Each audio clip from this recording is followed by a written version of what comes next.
Some of the things we go through in terms of structure, which is very important for our clients, and Jacob touched on if you can afford it, the whole topic of, do I think I can afford it?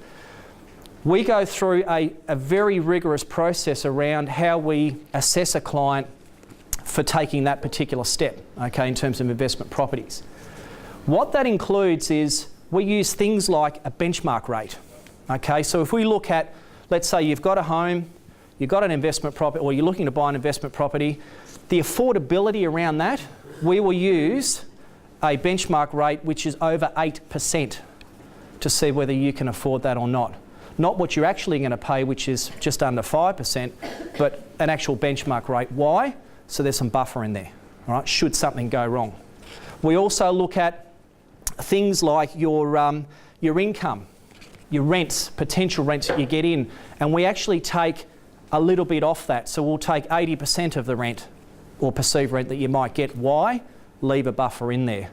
Whatever that number comes out in our calculator, for example, let's say your borrowing capacity ends up at $450,000 for an investment property, we then take that down again, okay? The reason for it is if something should happen, the whole what if scenarios, what happens if you get injured at work and there's a loss of income? First answer is you have your insurance set up properly, there's a gap filler. However, that insurance is not going to give you 100% of your income. So you need to have that buffer in there. Any client that is borderline in our process does not go past go.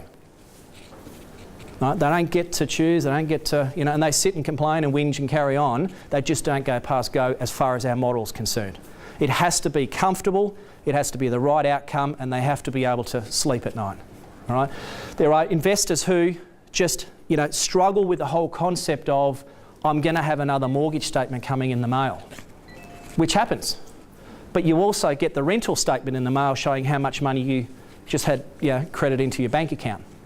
And then the tax effects at the end of the year, you go, oh my God, I've got to check. So that first cycle is daunting. But again, come back to the service proposition that we have, which is we're there for the life of that journey, right, as you go through that.